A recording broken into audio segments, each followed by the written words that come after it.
Welcome to Name 3 Songs. I'm Sarah Fagan. I'm Jenna Million, and this is a podcast where we challenge sexism in the music industry and empower fangirls. Because let's be honest, fangirls knew about that band way before you did. And if you stick around long enough, we'll also let you in on some new music the girls are already crazy about. Here's your friendly reminder that we have fun bonus content over on our Patreon, including breaking down our Spotify Wrapped and talking about our favorite music that happened last year and our music predictions for this coming year. You can find all that info and join us on Discord over at patreon.com/name3songs. Or if you just want to give us a tip because you liked this episode, you can do that at paypal.me/name3songs. So Sarah, what are we getting into today?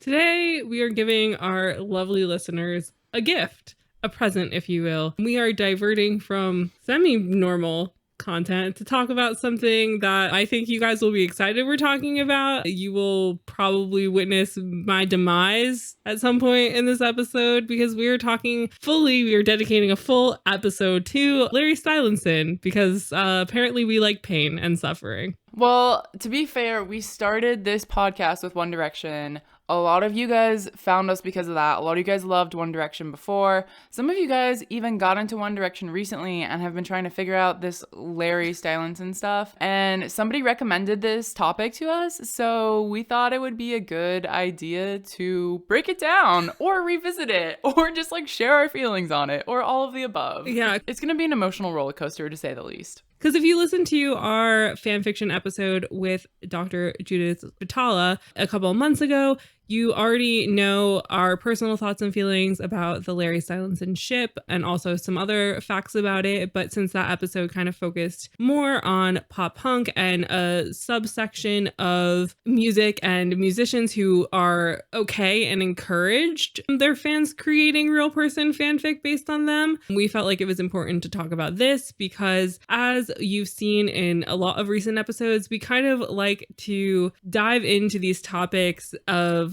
when things go too far and when it stops being all fun and games and when it starts to cause issue within something that was once wholesome and pretty acceptable and just like a normal part of existing, you know, because something going from like a normal parasocial relationship to a completely outlandish one is a very narrow, thin line that sometimes you cross by accident and the next thing you know, you're entering QAnon territory, which is what the problem is. And if you go to our Patreon, we do have a whole episode about conspiracy theories in music. And, you know, something like this ship, which is, again, I keep using language that maybe some people don't know. So Larry Stylinson is fans wanting Harry Styles and Louis Tomlinson from One Direction to be in a couple together. That is their fake couple name. And ship just means that you really want people to be in a relationship. You're just like, wow, I need that to happen. Just for some refresher, we're going to be continuously giving some refresher course stuff throughout this episode, but figured since we've already used those words multiple times, it was good to throw in here. So before we dive into all of this, we do got to give a shout out to Fallon from our Patreon because she just mentioned offhand in our Discord server that she could listen to us yell about Larry Stylinson all day. And so we took her up on that.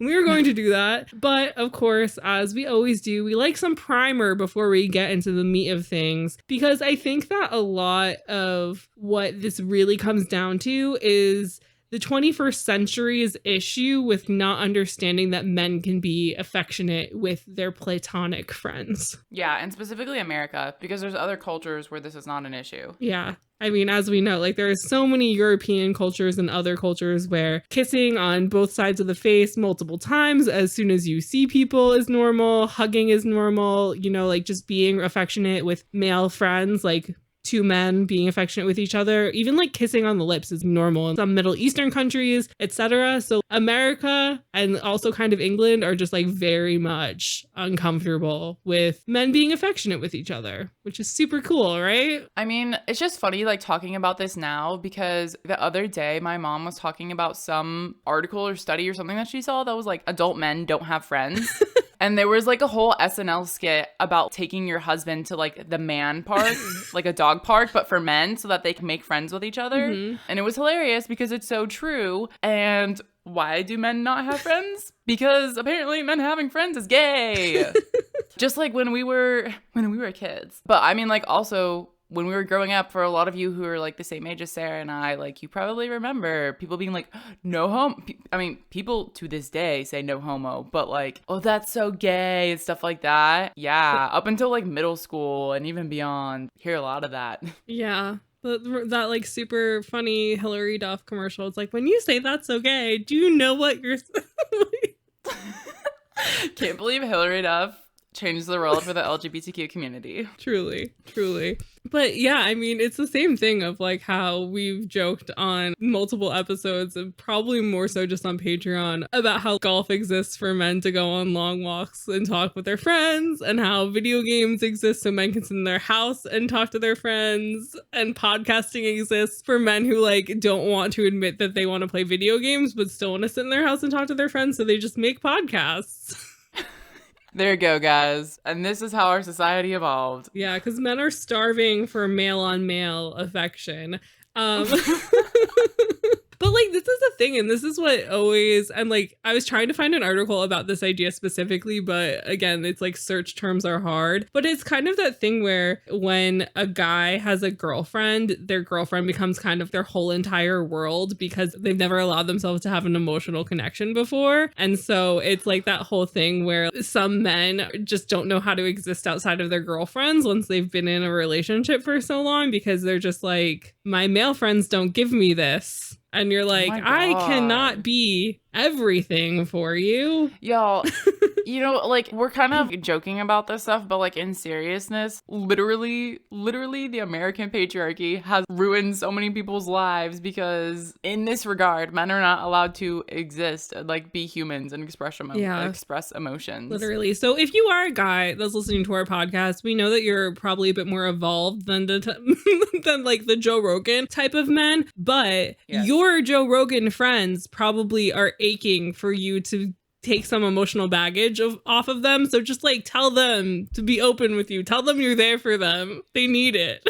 But no, I mean, like, this is actually a real thing. And there's articles about the fact that America specifically hates men interacting with other men because we have like a major homophobia problem in America. And so there were a couple articles about this because, of course, I had to go find some articles, see if any psychologists, talk to some journalists who can write about this issue. And so there was a Daily Beast article written in 2017 by Vlad Shatuk called "Why Does America Hate Cuddly Bromances?" And this article starts with Vlad recounting this time when he took a class, English professor and Catholic writer Anthony Esolen, while Vlad was taking classes at Providence College. And so in this class, Anthony Esolen speaks about the decline of male friendship. And so what Vlad is saying is that he thinks that this Anthony man is misdiagnosing the problem, because to him, the culprit is the sexual revolution and the prevalence of homosexuality. And to Vlad, he's like, that's a bit over the top to claim something that ridiculous, because he's saying is that the problem isn't homosexuality, but homophobia. And this man is like, no, the problem is that people are being too loud about being homosexuals, which is a bit ridiculous because, I mean, you know, like people are loud about their straight relationships and nobody gets upset about it, really. So True. The second you're like, oh, they're being too loud about being homosexual, it's like you're just homophobic, sir. Like that's what's happening here. You're just trying to like police people that you don't understand. That's the issue. He goes on to say, if it weren't so threatening to seem gay, there wouldn't be a need to police the parents of it so firmly. And then he says the culprit has been giving us the same choice since the latter half of the 20th century. Seem gay or be lonely. That so many choose to be lonely show only the depth of our collective gay panic. That just really hits the nail on the head of even a hint, a whiff of gay. And it's like, oh, can't do that. I'm a man. Cannot have that. And it's literally like I just said, adult men do not have friends. Like, this is what it has done to people. But if you think about it on the flip side, it's like, this is how we've grown up in our society, to the point that anytime there like is an ounce of male on male affection, you're like, oh my God. I mean, this is literally what happens with like what we talked about, the pop punk scene and Pete Wentz and Fall Out Boy and all of those bands being like, maybe they're a little gay because it's like male affection. You're like, ooh, must not be straight. Yeah. It's just this frustrating thing because a lot of girls talk about compulsory heterosexuality, but a lot of boys, it's like they go through their childhood childhood, kind of it being somewhat okay for them to be affectionate with their male friends. And then the second they reach a certain age, all of a sudden it goes from, oh, if Matt and Josh were holding hands, now it went from being fine because they like wanted to be on the same kickball team to, oh, they want to be on the same kickball team because they're going to kiss under the bleachers. And it's like, what? Going from 6th grade to 7th grade changes what it means when two boys are holding hands so they don't get separated in gym class. It's crazy. Also, compulsive heterosexuality. How come there's a lot of women talking about this and not a lot of men talking about this? Because they're afraid of being gay. They're homophobic. Yeah. And they grew up with it and it's ingrained in them. I have a hard time believing that anyone's 100% straight, but I do believe that compulsive heterosexuality conditioned a lot of people to believe they're 100% straight. And therefore, men hate other men because men can provide nothing for them. Yeah, because I mean, that's kind of seems what the underlying theme is for all of the articles I came across and just everything in general of it's like they're so afraid of teetering into that line that like they don't even want to cross it with friendship, you know, where like, oh, if I let a guy in, maybe I'm going to realize that I like men to some degree because like, as we say, like sexuality is a spectrum. There's so many levels to all of it. And I feel like it always has intrigued me how much more comfortable, at least from my experience with my female friends and my male friends, of like how much more comfortable my female friends are with admitting attraction to other women than my male friends are to even being able to find a male attractive. It seems like the only man that men are allowed to find attractive is Ryan Reynolds, and I don't understand. I don't understand either. I don't get it. So basically, with all this being said, there was this one other article that I do want to mention, which was this article on this site called The Art of Manliness by Brett and Kate McKay, written in 2008. That's called The History and Nature of Man Friendships. And the term... Can I just interject and say that man friendships is the funniest way to put this? So funny. So today, guys, we're going to talk about some man friendships. That's what this episode's really about. It's like when some parents, when you reach a certain age and they clearly are uncomfortable referring to your female friends as your girlfriends. So they're like, oh, you're going to go see your gal pals? And I'm like, you can just call them my girlfriends. It's like they don't want to make it gay. Oh, that was funny. I've never heard that one, but yeah, same energy. Same energy. But the thing that I found so interesting about this is because if you look at like historical photos in history books or you go to a museum or any of these things, you'll see photos of young boys wearing dresses. You'll see photos of men being very affectionate with each other, just like being a lot closer to each other than you usually would see men in photos together today, you know? Like when you see photos of male friend groups on Tinder, you're like, everyone looks uncomfortable being in this image. Whereas like if you look at a photo of a male friend group from like World War I, you're like, maybe they're all kissing afterwards. Stop.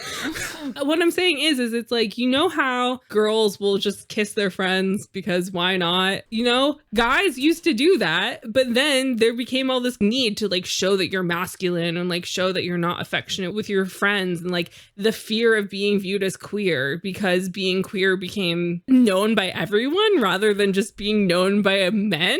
I need a queer historian to come on this podcast and explain exactly when and how this happened because from the likes of it, it sounds like either some politicians or some marketing people started being like, gay equal bad. Well, so basically what this article was saying, they put this into sections, and this main section was like male friendship in the 19th century, so like the 1800s. And so what they're saying is there are several reasons why men were so damn affectionate with each other back in the day. First, men were free to have affectionate man relationships with each other without fear of being called a quote queer, because the concept of homosexuality as we know it today didn't exist then. America didn't have the strict straight/gay dichotomy that currently exists. Affectionate feelings weren't strictly labeled as sexual or platonic. There wasn't even a name for homosexual sex. Instead, it was referred to as, quote, the crime that cannot be spoken. It wasn't until the turn of the 19th century that psychologists started analyzing homosexuality,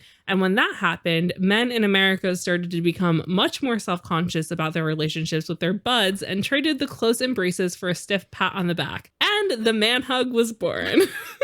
And there we have it, folks. The man hug was born, and that gave birth to Larry Stylinson. Oh my God. It's so funny. And I just love how it says, and like the most deviant behavior in the 1950s, homosexuality was associated with communism. Oh my You God. heard it here? Of course it was.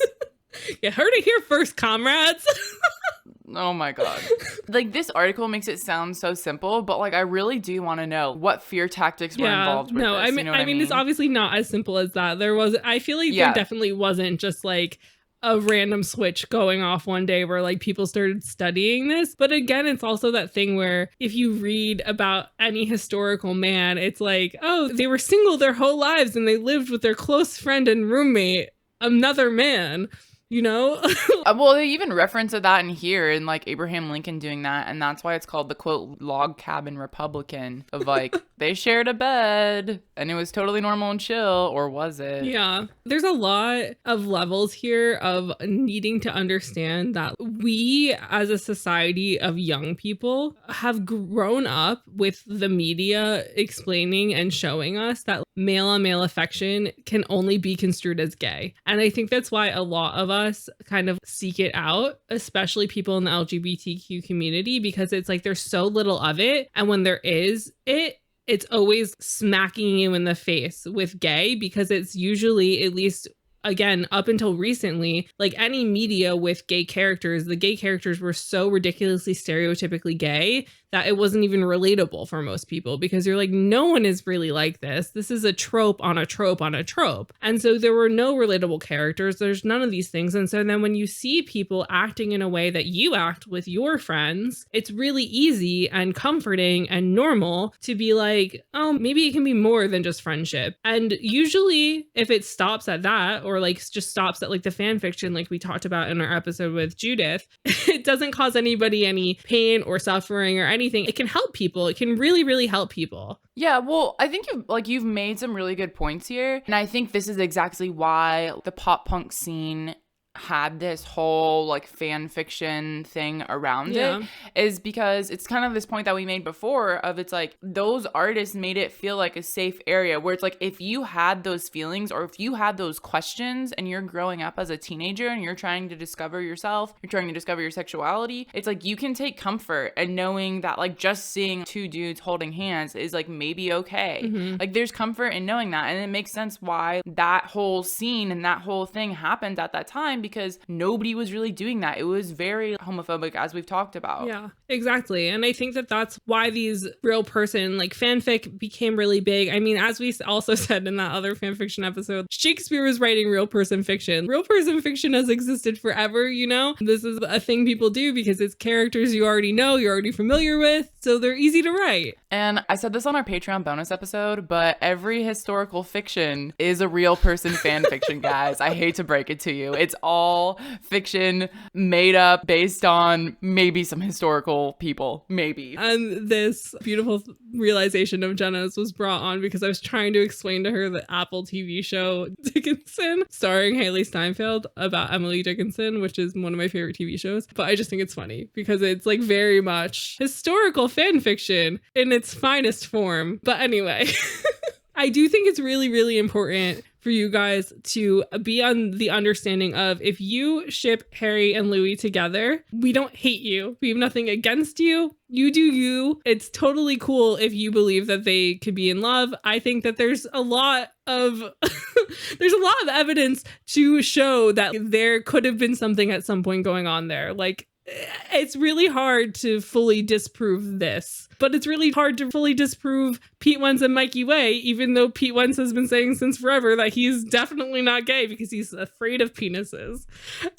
And this is why this is one step away from Joe Rogan podcast, because you're like, Joe Rogan brings up some good points. You're like, these Larry Tin Hatters bring up some good points. But that's how conspiracy theories get you, though, is because there are good points. Like, every conspiracy theory has the one or two points that hook you in. And so again, like, go into this by knowing we are going to be going over a lot of these conspiracy theories. We don't want you guys to be like, oh, well, these two women that I trust are telling me about these things. We're trying to debunk this. We're not. We're just discussing it, really. But the thing is that the reason why we're talking about this, as I said when we first started, is because this is something that was cute and nice and kind of helping people cope with their own emotions and their own LGBTQ figurings out in their brains. And it turned into something that caused two people who were very close and very affectionate with each other to no longer be able to be around each other in public. They still don't really talk that much. There's still a lot of issues, especially for Louis, because Louis has been very outspoken about how much these rumors have affected his personal dating relationships as well as just like his personal life. Because as some of our listeners pointed out when we asked on our Instagram story what your thoughts were about this, Louis has never been allowed to exist without Harry, whereas Harry has always been allowed to exist without Louis. And as you guys know, if you've been listening to this podcast for a very long time, I'm ride or die Louis Tomlinson fan. I think that he is super talented. He's a super incredible person. He is just like, he's amazing in every sense of the word. And the fact that he cannot escape Harry and that he cannot escape the like Larry Stylinson ship, no matter what he does or how much success he has, I think that that just says a lot to what these shippers are willing to like do, even though they're trying to claim that they love these people. Which is wild, considering that Harry's the one who parades a rainbow flag around stage at his shows. Yeah, exactly. And he does not get half the shit that Louis gets. Yeah. And by shit, I just mean comments and stuff like that and like questions in interviews. Yeah, exactly. Because I mean, like the fact that Louis is still asked about this and like still made to bring this up in interviews over the years, like nobody's asking Harry anything about his sexuality, anything about Louis in any of these interviews. And I do personally find that very frustrating and also interesting that it's like the only times you're seeing Harry being questioned about his acts with rainbow flags or anything like that is in op-eds, basically. So just to give a little bit more context to real person fiction, which is also known as RPF, and also tin hatting, we're going to give you guys some more context. So Aja Romano has a few articles about this. We're going to look at one from the Daily Dot in 2012 titled One Direction Fans Have Trouble Separating Their Larry Stylinson Fantasy from Reality. And Aja writes, to understand tin hatting, you first have to understand the subset fandom devoted to RPF, or a real person fiction. RPF is a term that designates fan fiction or other fan art devoted to imaginary scenarios about real people. Because of the tenuous relationship between fandom and mainstream culture, RPF is sometimes viewed as scandalous within fandom circles. But as a non-fandom creative trend, it's ancient, and as we said, Shakespeare was doing this. The relevant part of this equation, however, is imaginary. No matter how well researched a story based in real life is, it remains fiction. No matter how much you believe your favorite real life one true pairing, also known as OTP, are in love, you can't will that belief into becoming reality. And so this is like where the line gets messy, because putting people together in real person fiction or like fan fiction is fun and cute and like safe if you know that this is something I made up. Yeah. But if you start like willing this story onto the real human beings, that's when it becomes bad, because it is affecting those real human beings, as happened with Harry and Louis. Mm-hmm. Yeah. And this is where you run into issues. And like, this is a lot of like, I've always had a lot of frustration with Larry shippers because of Tumblr times and Twitter, whatever. But it really, really just fucked with my head when I joined TikTok and I was on One Direction TikTok, which was huge in like all of 2020. And I just kept seeing all this Larry content because One Direction hasn't been together as a band for like 5 or 6 years at this point. And so it's just that thing where it's like none of what they're using as evidence is even relevant anymore. But these people are still picking apart things, and like we're going to get into it a bit later on of just the quote unquote easier topics in which people use to constantly come back to as to how to connect them together, mostly about certain colors and their tattoos and these like very easy things that you can like convolute into being something else, because you know, we have really good imaginations, us millennials and Gen Zers. So it's really easy to connect dots that aren't there, especially growing up reading as much fiction as most of us had, you know? Yeah, and basically what you're saying is also mirrored in Aja's story here, in which they write, when you insist on reading real-life events as supporting your ship preferences, you often have to explain why reality isn't playing by your rules. This almost always leads to conspiracy theories, and inevitably across all fandoms, these conspiracy theories always look the same. So again, hitting on the conspiracies as we mentioned before. Aja goes on to interview a One Direction fan who told the Daily Dot, quote, "This is the kind of shit that used to identify you as a crazy tin hatter, but now it seems to be the majority view of the fandom. The baseline is that Larry Stylinson is together until proven otherwise. The backlash against Harry Louis tin hatters doesn't come from other Harry Louis shippers the way it does in other RPF fandoms. Instead, it comes from Louis Eleanor shippers because tin hatting and shipping are essentially the same thing under the One Direction fandom. There's no real space in this fandom for people who ship Harry Louis in the fictional sense." So essentially what they're saying is like, typically the Larry tin hatters would be the extremists in the group. Yeah. And then more rational Larrys would be like, hey guys, tone it down a bit. And so this fan is saying that no, everyone is the tin hatters in this fandom. Everyone are Larry tin hatters. And that the only people who were calling them out were the Eleanor Louis shippers. Yeah. And so for those of you who need more clarification on tin hatting, especially in regards to the Larry Stylinson ship, basically what a lot of these people believe is that management is conspiring to keep them separated and that they don't want them to come out of the closet because it's bad for two people in the same band to be gay, no matter how many of their fans want that to be the case. They also like to talk about how their girlfriends are beards and use the fact that like, oh, so-and-so's date so many women because it's hard to pretend that you're in a relationship for so long, and then saying how somebody like Eleanor, who Louis has been with for years on and off, is hired by management because she's just on payroll and that's why she's around and that's why she's okay with it because of all the perks she gets. And there's also the whole thing about how like, oh, management has them in a no gay contract, and how as soon as tour's over, as soon as the contract's up, or all these things, like they're gonna come out, like this is all this stuff, and they have all of these things. And so there's all these levels to it where they're like, oh, XYZ, XYZ. And so Aja wrote another article about the Larry Stylinson ship for Vox in 2016 called Larry Stylinson, the One Direction Conspiracy Theory That Rules the Internet Explained. And in this article, Aja explains that people outside of the shipping fandom part of One Direction fandom would view Larrys as tin hatters, but most Larrys view everybody else as tin hatters because they're saying that it's so obvious that Harry and Louis are in a queer closeted relationship, they're in love, whatever, that everybody else who doesn't believe as such are the delusional ones. They're the ones making up everything. And so this is where this starts to venture into this very unhinged, unhealthy, bordering on dangerous obsession of how much you want this couple to be together, how much you want them to be a real couple. Because again, it starts to affect other fans because they're going to be attacking people who don't believe in them. Because even if you just say one thing where you're like, oh, this isn't a space where I want to talk about that, you're going to get barraged with comments. Just anytime you acknowledge that you don't personally believe that Larry is real. And so it just makes it a very unsavory situation for fans as well as the men involved in the ship.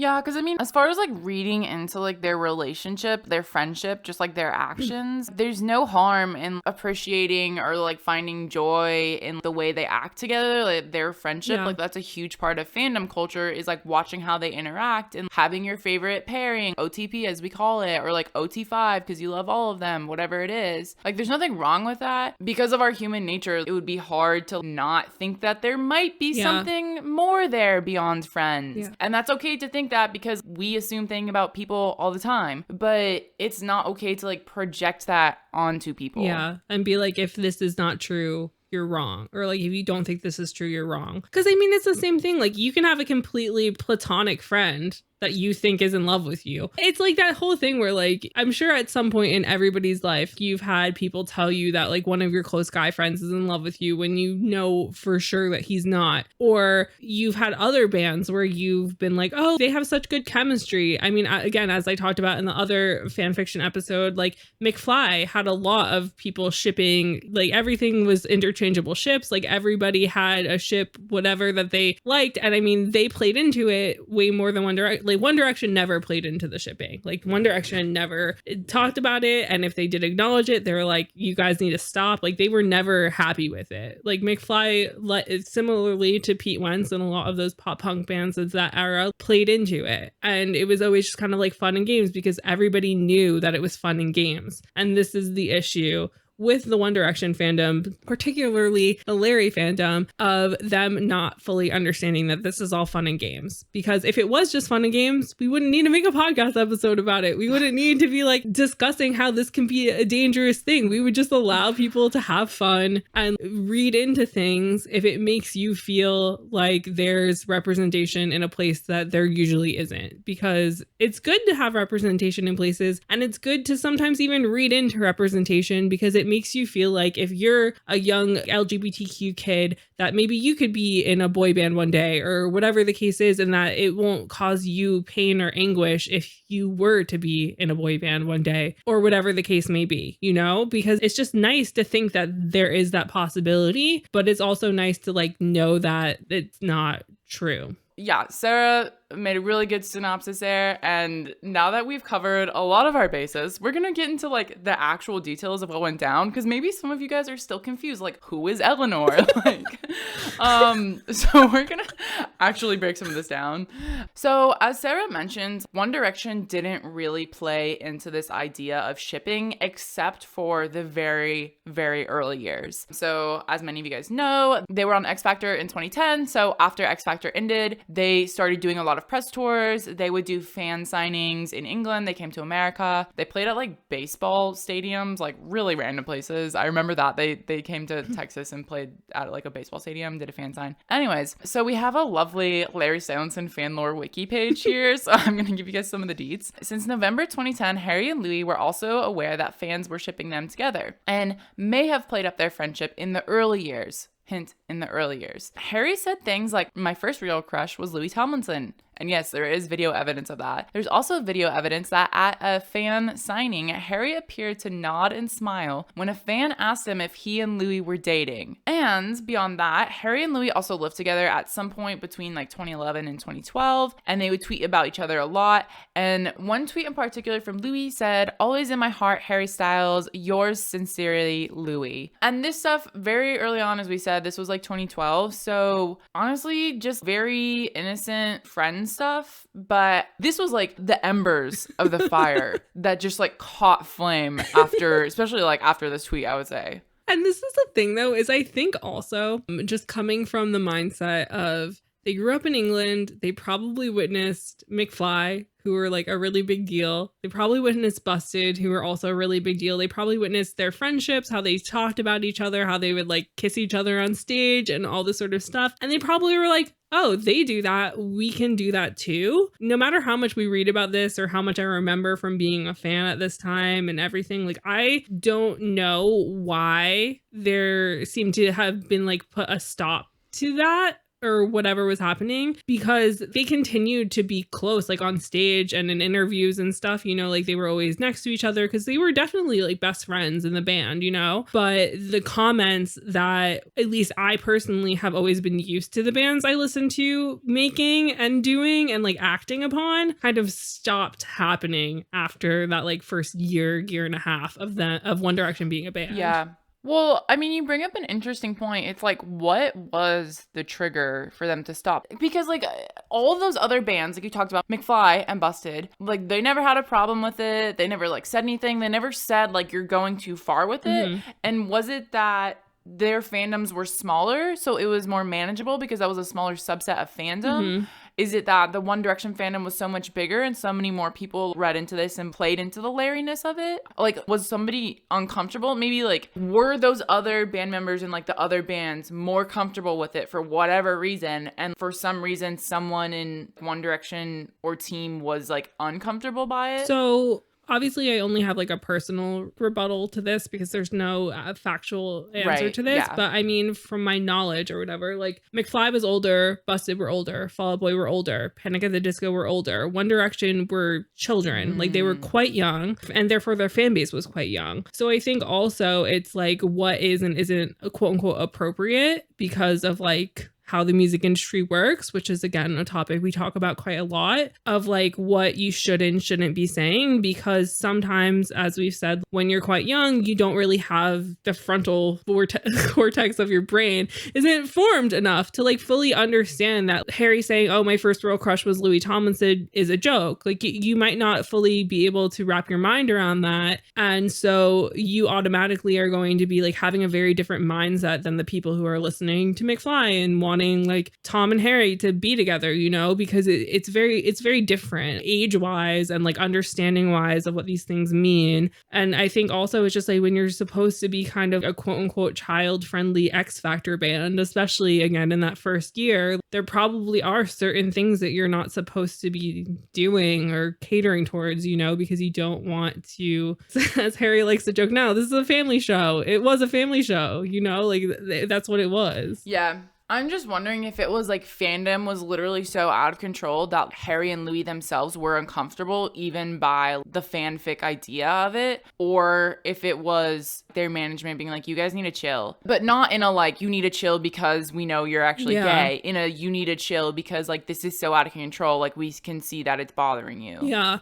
Well, I mean, starting in 2012, Louis was talking about how he wanted fans to stop talking about their quote unquote relationship. Anytime he was stopped by paparazzi or anybody could like shove a microphone in his mouth and ask him about it. So obviously 2012, they're still a band. They're at the height of their career, you know? It's clearly affecting him from the jump. And I think also is because he's older, so he has more of an understanding. He like gets it more of what's going on. And so while Harry's 15 or 16, Louis is like 18, 19, you know? And so he is more mature in a lot of senses, but also might be more ready and willing to be dating and doing these things. And so having this follow you around, especially when you're like in your late teens. So like, let's say Louis is like 18 and he's dating 17-year-old girls. Like what 17-year-old girl is not going to feel a bit self-conscious about everybody thinking that your boyfriend's dating one of his band members, you know? So that, yeah. And also when you're at that age, like those age increments make such a big deal. Yeah. Like your development wise, the difference between a 15-year-old and an 18-year-old was like so much. And so it does make sense that like, cause we know like Louis has always been sensitive about this and he's always been questioned about it the most. And he's always given the biggest reactions about it. And I think that's why people continue to ask him, because he gives big reactions about it. Yeah. But I mean, yeah, that is true. Like he was older, so it probably bothered him more. And I think also it's almost like we talked about with the Spice Girls, like they became a sensation overnight. Yeah. Like the One Direction, because we hadn't had a popular boy band in America literally since like NSYNC and Backstreet Boys, like the early 2000s. Yeah. And it was just like a craze. It was like the boy band craze. It was like boy band back again, like One Direction. I just remember how crazy it was. And so I think they became so famous, like so fast. And I think the Larry component of it blew up really quickly too. Like the Larry component of One Day fandom was a huge part of it. Like I would say more than half, definitely more than half. I would say more than like 2/3 of the fandom were like not necessarily like Larry Tin Hatters, but at least like Larry supporters or like liked their friendship or whatever. And so probably it did get really out of control really fast. Yeah, definitely. Because as we said, there definitely was chemistry between them, whatever that may mean, you know, like they definitely had a very close relationship. You could tell that they liked being around each other and that they were close friends. And I mean, again, like we said, there's such a problem, especially in America, but also in England, of male on male affection not being normal, something that is kind of to be laughed at or pointed at or gawked at, you know? And so seeing something that you're not used to, but you want to be seeing more of, you're going to read into it. But on top of that, there were these tiny things, and we're going to be going through like a couple of things on this just to give you guys some examples of how unhinged these conspiracies would go in order for these Larry shippers to make the narrative fit into what worked for them. Because as the guys got older, the things that they had to disprove became more ridiculous to have to disprove. But I mean, like there were quote unquote easy things, like I mentioned earlier, like they all had colored microphones. So Louis always had blue microphones and Harry had green ones. And so those were their colors. And so people will correlate blue and green to Harry and Louis, and they will use that as leverage of things, as well as there's lots of conversation around tattoos that they have.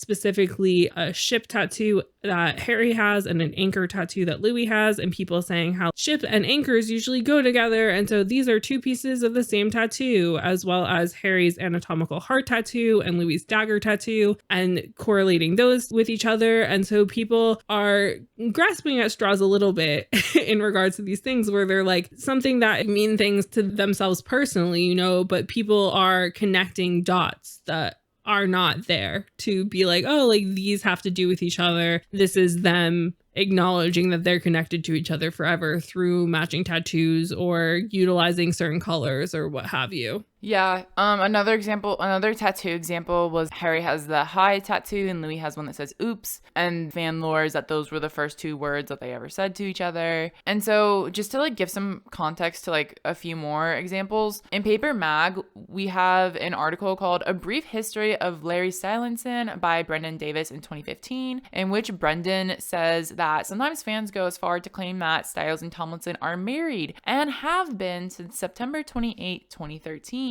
Hashtag 2 years of Larry married was trending worldwide on Twitter. Fans point to some posts from Ed Sheeran, who tweeted, quote, "My best friend is getting married today," around the time of this date, as well as Harry himself tweeting, "We don't need no piece of paper from the city hall," which could only mean one thing: wedding bells. And then Brendan Davis goes on to screenshot this hilarious Tumblr post that I'll just give you guys a taste of in case you need a refresher or you weren't on Tumblr fandom culture yourself. Definitely brought up some memories for me. But this post, it's a text post. It says, "Guys, like shit is seriously going down in Larrytown," in all caps. Here are some of the examples. They've been sitting beside each other so fucking much. Placing them next to each other, even on Live Lounge. Sitting next to each other on the yet to be released Grimmy interview, actually responding to things the other says on camera. Saying they wrote a song together publicly. News articles out the asshole dropping Larry. Mother jumping rainbow bears being at the same fucking place Louis is, like, question mark. And we're gonna unpack the rainbow bears in a second here. Nothing extravagant about Babygate coming to the surface. Brie getting outed for that fake ass picture. Supposedly having and implying they basically had sex in a motherfucking airplane. Fonzing over each other. Fond and more fond. This is the mind of a teenage girl on Tumblr who is very deep in fandom. Like, this is so unhinged. Some of this, like, it sounds like it should be in a diary.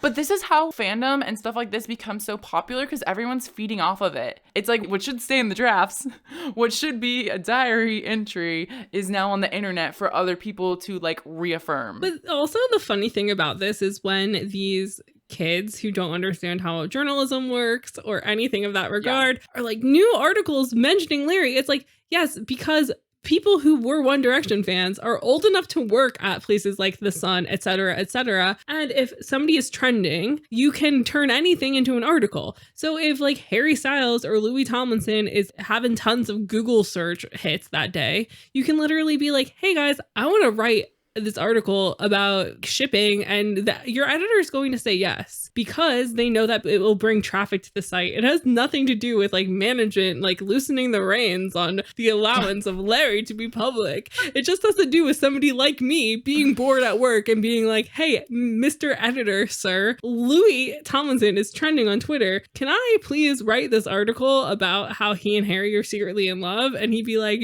do you have resources? And I'd be like, yes, I do. And he'd be like, Twitter. Okay. Also, just the one that says actually responding to things the other says on camera. It's called having a conversation, folks. But at this point in time, like Larry was so closely watched by the fandom that it's like it got to a point where they rarely interacted. Yeah. It was so obvious. Like, I remember this too. And so it's like, it was so obvious to the point that like, maybe it was a big deal if they did make remarks to each other because you're like, oh my God, like they're never allowed to talk to each other anymore. Yeah. Because like I said earlier, like Louis has been saying that he doesn't like this since 2012. And so just to interject into us going into like the Larry of it all, I would love to give Louis a voice in this conversation. So in 2012, there was this article by Rochelle Wheeler on The Mirror where she is quoting an interview that Louis did with Tumblr's Storyboard, because I guess in 2012 Louis was doing interviews with Tumblr. I don't know what's going on there, But basically, he took the opportunity to plead for the reports of him and Harry being in a relationship to stop. And so Louis said, and I quote, "This is a subject that was funny at first, but now is actually hard to deal with as I am in a relationship. Me and Harry are best friends. People look into our every move. It is actually affecting the way me and Harry are in public." Louis goes on to say, "We want to joke around, but there seems to be a different rumor every time we do anything. I act the same way with Harry as I do any of the other boys." And if you watch any videos, him and Zayn were just as close. Like, they were all super on top of each other, always loving on each other, being super close, you know? And it's not a big deal, but like, people really read into his relationship with Harry. And the fact that he, in 2012, is like, please stop, let us be friends. And people didn't. And then going on to like years later, once the band's no longer together, of like him still in interviews having to acknowledge this is just really upsetting. Yeah, I mean, he blatantly said, like, asked people to stop. Yeah. And they didn't. So that's not really respecting the person that you look up to so much. Yeah. So now this takes us to RBB and SBB, also known as Rainbow Bondage Bear and Sugar Baby Bear, which several of you asked us to explain and talk about from our Instagram story. I had no idea. I literally had no idea what this was. But I found a very insightful Tumblr post, and so I will enlighten you all. Sarah, do you remember this? I know what this is, but I did not know just how unhinged and how convoluted and conspiratory these bears were. Like, I just thought that they were something cute that the boys did. I didn't realize that this was like a whole fucking thing. Yeah, okay. So this Tumblr post is from a user called Louis and the Alien. So thank you, Louis and the Alien, for this beautiful explainer. So during the Where We Are tour, a rainbow, like, Build-A-Bear teddy bear was thrown on stage by a fan at one of the shows, and it showed up a few days later with electrical tape over it to make it a bondage bear. The bear then got its first Twitter account, which was literally advertised next to it during the show with a sign saying follow at Bondage Bear 1D. So a lot of the pictures that went up were like the bear partying and doing like really random, dumb bullshit things. But one of the first photos like had a reference to Judy Garland, and Judy Garland is a famous gay icon. And so someone was saying that being a friend of Judy or like a friend of Dorothy was code for saying that you were gay. And thus the Bears already have a gay reputation. So a few days after the Judy Garland tweets, the Twitter account got suspended and the Bears didn't appear for the rest of the tour. But then that takes us to the Bears reappearing on 1D's last tour on the road again. Okay, so basically this entire tour, the Bears appear in different outfits. Sometimes they have glasses on, sometimes they like are reading books, and they're taped up on like scaffolding on the stage, like on the actual stage. So fans are like actively looking for them, actively tweeting about them. It's a whole thing. And sometimes the Bears are also like pictured reading books, and it's always gay references, always. And so then eventually there becomes a smaller bear that joins the crew known as Sugar Baby Bear. They're dressed in various different costumes, like a lot of them. So fans started to question like who is putting all the money into like dressing these bears, like who is carrying them around, who is tying them to the scaffolding? Is it the boys? Is it the crew? At one point there was even a text number associated with the bear. It was like posted on a cardboard sign at the concert, and then was later tweeted that this number got over 12,000 messages in a very short period of time. Basically, nobody knew who was behind it, but it was like a huge conversation. Lots of people thought it was their drummer, Josh Devine, but he denied it. And then the boys were actually asked about it in an interview, and they all kind of like brushed it off. They were like, yeah, I guess that's a thing. And Harry was like, oh, I think like it's one of the crew members. And Liam was like, this is the first time I'm hearing about it. So like nobody was admitting to anything. Nobody was admitting to even knowing it. The thing about this is just coming from experience of going on tour myself and like having friends who tour and like knowing how these things work. Things get thrown up on stage all the time, like so often. And when you're on arena tours like that, the crew is fucking huge. And while the guys might know everybody, they probably aren't friends with everyone. They probably don't know all the inner workings of what's going on within the crew and stuff. So like there could be multiple people messing around with this just for entertainment, because you know there's these people who like have to put up the lights every night, have to do these things because they aren't people who work at the venues. These are people who tour with big acts like this. And so they could just be trying to entertain themselves and keeping things fun and funky fresh every day on tour, you know, and playing into things, because that's the other thing is it's like sometimes the people who are on tour with you are fans of your band or are aware of things. And so it's just like, if you're seeing fans having a bit of extra fun with something, you might go a bit over the top with what you're doing with this kind of prank you feel like you're playing, where you're going to be doing things with imagery and certain things just because you're like, oh, well, they're eating it up, so might as well. Yeah, I completely agree. I mean, as I was like reading this, it just sounds like people who are messing around for like the pure entertainment value of it, and like new fans are feeding into it, and so they kept doing it. Yeah. So at one point in the tour, there are like these stickers that, because there's 2 bears now, there's like a smiley face sticker that like appears on the shoe of the bear, of each bear, and one is green and one is blue. And do you remember what green and blue stand for? Harry and Louie. Louie and Harry. Yeah, so literally just adding fuel to the fire. Honestly, guys, there's a lot more that happens, but as Tumblr user Louie and the Alien points out, some really crazy stuff starts happening.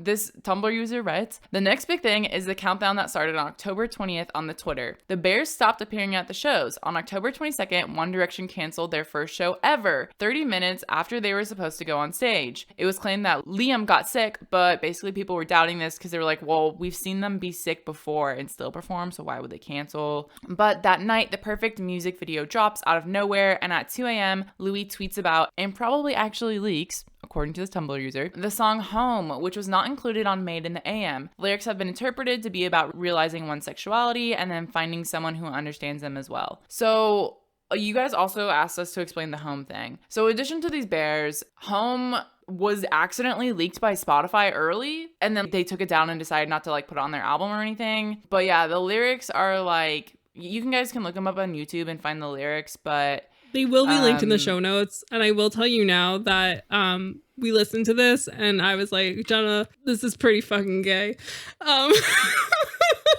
I personally, maybe my brain has turned to mush from being on TikTok for 2 years straight, but I do not know how to read the song as not LGBT. I don't know how. I don't know how. So basically the song references a her and then it references a you. And so like, the gender of the you is unknown, and this is why people think that it could be a Larry Stylinson song. I mean, like, I think well, it also doesn't help at who's singing which parts. Like, that's not helping the situation at all.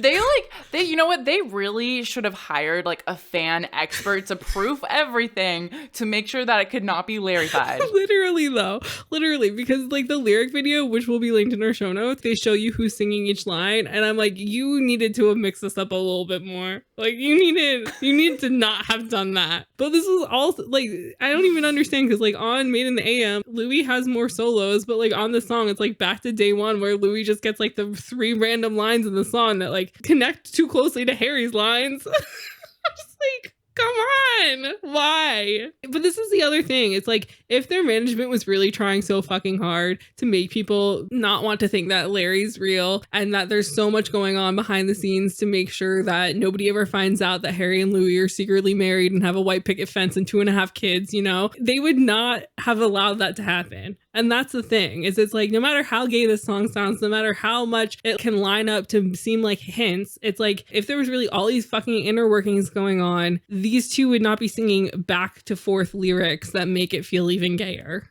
Yeah, absolutely. Case in point. But so that is one of the first like very big, crazy, ridiculous conspiracy theories that people are trying to connect dots that don't exist, make a mountain out of a molehill sort of situation. But my personal favorite out of all the conspiracy theories is Babygate. Babygate is my grassy knolls. I remember where I was when this happened, specifically 2016 BuzzFeed article written by Ellie Woodward titled, "There's a wild conspiracy theory that Louis Tomlinson's baby is fake." And this conspiracy theory is so unhinged. This article is so unhinged.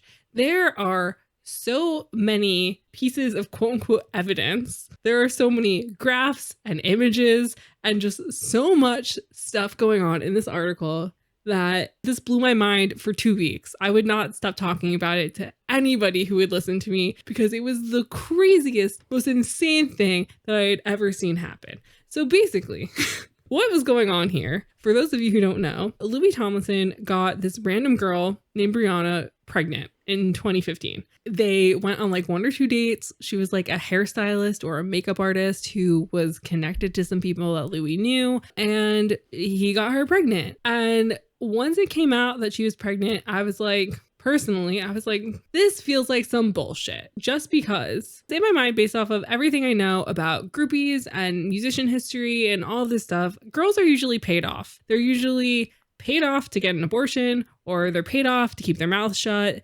Nobody finds out about this kid until the kid is old enough to be like, I want a paternity test or whatever's going on here. You know, they're told that their dad's somebody else. Whatever the case is, Liv Tyler, I'm looking at you.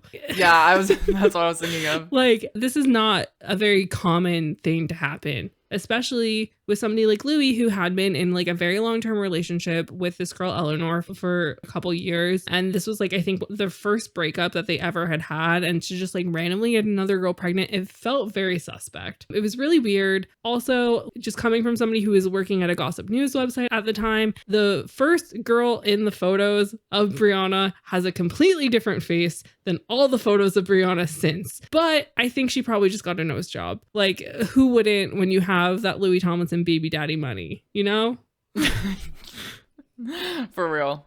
And I feel like that point is also proven because in most photos of her after the fact, like she's always wearing like a big hood and like kind of hiding her face. And I don't think it's because she doesn't want to be photographed. I think it's because her face was healing. But again, people are using this as proof that this is all a big lie, because people are saying like, oh, she's always obscured in photos. You never really know what she looks like because it's always a different woman, because none of this is real. And it's just like so unhinged. It's so unhinged. Yeah, this article, there's literally photos being like, she didn't take this photo, this other YouTuber took this photo. Which like, I honestly, I don't know what to think about that. If you some of this stuff, I'm like, if you ever want to have a good time with your friends, go read this article and turn it into a drinking game. It is so much fun. This article is so ridiculous to the point where they're picking apart photos of Louis with baby Freddie, who is the baby that Brianna had, which Louis fathered, saying how the baby is photoshopped into the image. It's not real. He's missing tattoos, or he has tattoos that he wouldn't have had at the time that these photos were taken. People were putting photos of Louis with the baby, photos of Louis with Brianna through these websites and apps that supposedly would tell you if a photo had been photoshopped or if it was real. They were going above and beyond to try and prove that either this baby wasn't really Louis', this baby was a doll that was being carried around, this was just all existing to stop people from saying that Harry and Louis were together. None of it was real. But then they're also saying that Brianna's a surrogate for Harry and Louis. Like, there were just so many layers to this Babygate conspiracy that I don't even know. I remember people saying that Brianna didn't really have the baby because when they left the hospital, she was carrying the baby carriage to the car, and they were like, somebody who just gave birth wouldn't be able to carry a baby carriage to a car. They would be in a wheelchair, which I have nothing to weigh in on that. I just like, that's what I remember from this whole Babygate thing. It's also like, you don't know how long she's been in the hospital. You don't know what's going on here. But I mean, even still to this day, like if you see a photo of Freddie is very clearly their son. This boy looks like her and looks like him. And he mainly lives in LA with his mother, but he comes to England for Christmas sometimes, and he's been photographed with Louis' family. And it's like, this child is like 7 at this point, and people still think he's not real. And this is, again, what we're saying of, it's like, they're literally they're going to cause harm to a child. Because at some point, a kid is going to make a friend in elementary school or middle school who's going to have Googled their parents, who's going to know these things, and is going to say something. And it's like, this is when these things become really detrimental, because it's like, this kid who is so clearly loved by his father, who so clearly looks like his father, could potentially come home from school one day and be like, Mom, Dad needs to take a paternity test because my friend said that they read this thing online and it said that they think that I'm fake, or whatever the case is. And it's like, that's so messy. And like, you will see some people who at least have some common sense where they won't talk about Freddie or whatever the case is, but it's still just like, everything you're doing is going to cause harm to this kid. And it's just so messy. It's so crazy. And so there's countless conspiracy theories, things to do with album artwork, merchandise, you name it, there's a conspiracy around it. Every single thing that Harry or Louis has ever put out, even more so Louis, like Louis cannot do a single fucking thing without people connecting it to Harry. But Harry, on the other hand, can put things out without people connecting it to Louis because Harry has some autonomy from Louis Tomlinson, whereas Louis has absolutely no autonomy from Harry. So any chance that people get to connect things that Louis is doing to Harry, they take it. They read between the lines, they do whatever they can. Whereas Harry, there needs to be more concrete evidence to connect him to Louis, and I just think it's unfair. Well, also the context that you're talking about is since 1D hiatus. Yeah. So let's be clear, the questioning and the lyrics and the merchandise, all of these things that Sarah just mentioned, this is all post 1D. This is all Harry and Louis having separate careers, and everything is still being read into it. This is all Harry and Louis having separate lives, like very separate lives. Like Harry has had countless girlfriends. Louis's been with Eleanor through most of this. And people are still just like, oh, Eleanor and Louis are never in the same place. It's like, yeah, Louis's been writing an album. Louis's been doing his own stuff. They don't need to be together all the time. Well, I mean, even to the point where Zayn's very first interview post leaving One Direction was with Fader magazine, and he was literally asked about this. And Zayn said, there's no secret relationships going on with any of the band members. It's not funny, and it still continues to be quite hard for them. They won't naturally go put their arms around each other because they're conscious of this thing going on, which is not even true. They won't do that natural behavior. So it's like Zayn, who, as we know, hates One Direction with a fiery passion, is literally out here defending Louis and Harry as like autonomous people, calling this out as fake bullshit. Yeah. It's just like people are so convinced they won't stop, and they're literally disrespecting the people that they claim to look up to. Yeah. And I mean, just to even explain a bit more, it's like people who are outside of this Larry fandom but are aware of it, most quote unquote normal people outside of this idea, as we said in the beginning, are very used to real person fiction and people shipping same-sex relationships between real people. Like, people are used to this being a part of fandom culture. It's normal. And so in 2019, with the HBO show Euphoria, the show featured a Larry fan fiction animated sequence. In this Guardian interview with Louis Tomlinson by Amin Saner in September of 2019, they asked Louis about the fact that this was included. And so, like before, it's like, the people who made Euphoria could have just been like, oh, this is like a pop culturally relevant. They might not know how much this affects them, because to them, it's just like, oh, this could be a normal part of fandom. Again, I don't know, because I don't know if they're a Larry shipper or not, but in their mind, it could have just been like a pop culture thing to include in a TV show, you know? And so Louis even acknowledges that by saying, I know culturally it's interesting, but I'm just a bit tired of it. And he goes, again, I get the cultural intention behind that, but I think it just felt a little bit, no, I'm not going to lie, I was pissed off. It annoyed me that a big company would get behind it. And so the fact that this is still affecting him, he still has to talk about this in 2019. I mean, even in 2017, when he talked to The Sun, he still is saying how the Larryness of everything is affecting his relationship with Eleanor. He said in this, I've never actually been asked about it directly. It's a funny thing. It kind of happened naturally for me and Harry because a certain amount of the fans drew up this conspiracy. When it first came around, I was with Eleanor, and it actually felt a little bit disrespectful to her. And she's still my girlfriend now. I'm so protective over things like that about the people I love. So it created this atmosphere between the two of us, meaning him and Harry, where everyone was looking into everything we did. It took away the vibe you get off anyone. It made everything, I think, on both fences a little bit more unapproachable. I think it shows that it was never anything real, if I can use that word. And so that's what's so upsetting, is because they had such a close friendship, and they had to be like, Louis in 2017, 2 years after One Direction goes on hiatus, is being like, what was going on between us was nothing real. It was just friendship. There was nothing more to it. There's no more weight behind this. And it's just so upsetting that he's still asked about it. He still has to talk about it. It's still affecting his life. I just don't understand how we don't have any quotes from Harry about this. I bet he was asked about it, but like chose not to comment. But like even then, I feel like we would have interviews that say like, oh, we asked about XYZ and he chose not to comment. Harry is big enough to literally show up at interviews with his management already giving people sheets of questions that cannot be asked. And I think that while Louis is still very famous, he's not as famous as Harry. And so I think that he just has to put up with it because people are going to be like, well, if we can't ask about Harry, we're not going to interview him. That is so crazy. I remember all this stuff going down, and my friend was asking me, like, do you really think that they stopped being friends because of the fandom? And I said no, because at the time I was like, how could they stop being friends because of the fandom? But like now that I'm older, this is exactly how. Yeah, because it must cause, like, I mean, obviously it caused so much emotional strain, you know? And I think just based off of Harry's persona that he has, especially now, like, I think it would have been really detrimental to just Louis's mental health if he and Harry had stayed close, because they'd be like, oh, look, Harry's trying to come out. And like, if Louis was going to his shows and like they were hanging out openly and all this stuff, it would just be so much easier to create rumors and have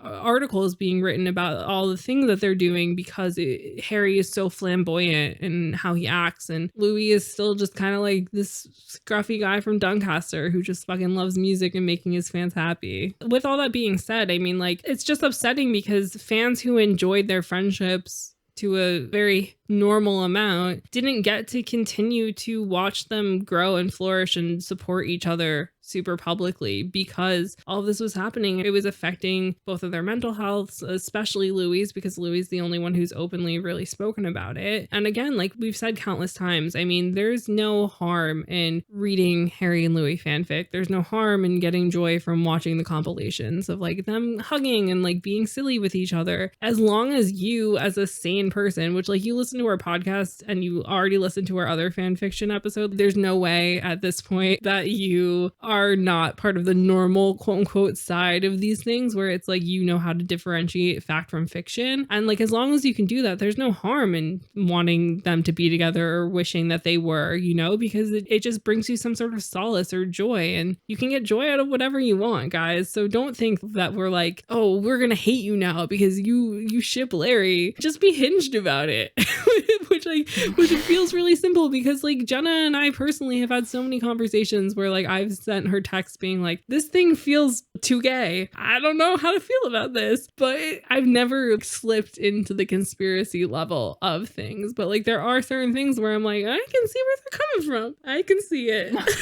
As long as you touch some grass and your feet are firmly planted on the ground, I think we'll be okay. Yeah, I think so. And again, the main takeaway from all of this is it's like, just have fun. Don't hurt people. And when you see the people that you have parasocial relationships with being hurt because of things that your friends or other part of the fandoms are doing, just try and educate people. Try and wake them up as much as you can, you know? Do whatever you can, because I feel like there are so few cases of things getting this out of hand that the fact that this happened is just something that is probably going to be case studied for years to come. Forever. Well, I was just thinking about it too, because it's like, why did it get so out of hand? And I think, as I was mentioning early in the episode, of them as a boy band blew up so quickly, and like we hadn't had anything like that for so long, that, to put it one way, it's like our generation was like starving for man friendship.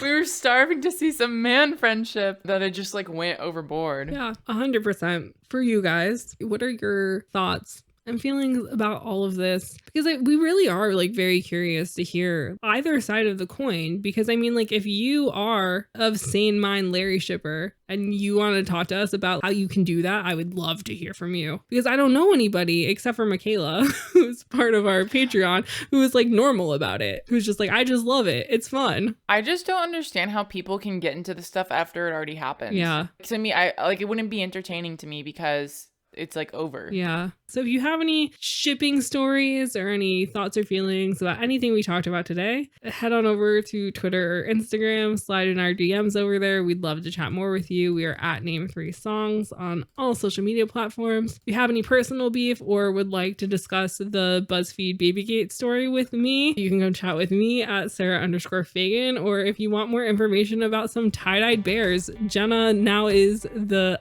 #1 expert. I'm the resident expert. So you can go chat with her at Jenna_million. So thanks for joining us this week on Name3Songs. Until next time, never let anyone make you feel bad about your favorite band. And remember, never too cool to listen to Walls by Louis Tomlinson. Don't forget to subscribe to be notified when each episode comes out, and leave us a 5-star review. They really help. If you want to find out more about any of the sources we referenced in this episode, you can visit name3songs.com.